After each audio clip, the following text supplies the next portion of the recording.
Cricketer Asif علی کو بدماشی کرنا مہنگی پڑ گئی۔ جیسا کہ آپ جانتے ہیں کہ پاکستان نے افغانستان کو عبرتناک شکست دی اور آخر میں افغانستان کے پلیئر نے غلط آصف علی کو اشارے کرنا شروع کر دیے اور اس کے بعد آصف علی نے ان کو بیٹ مارنے کی کوشش کی۔ اتنے میں باقی پلیئر اکٹھے ہو گئے اور لڑائی کو ختم کروایا گیا۔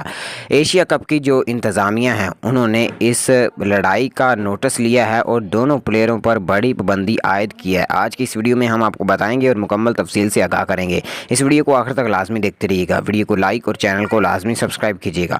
خواتین و حضرات اور کرکٹ شائقین، آپ کو بتاتا چلوں آصف علی اور جو افغانستان کا پلیئر ہے جس نے لڑائی شروع کی تھی، ان دونوں پر 2 میچز کی پابندی عائد کر دی گئی ہے۔ اس کے علاوہ ان کی جو میچ فیس ہے اس میں سے جو ان کی لڑائی انہوں نے کی ہے اس کی ان کو فیس پے کرنا پڑے گی، جرمانہ پے کرنا پڑے گا، جس کا آج اعلان کیا جائے گا ICC چیئرمین کی جانب سے اور اس کے علاوہ ایشیا کپ کی انتظامیہ کی جانب سے۔ پاکستان کو بڑا نقصان ہو سکتا ہے۔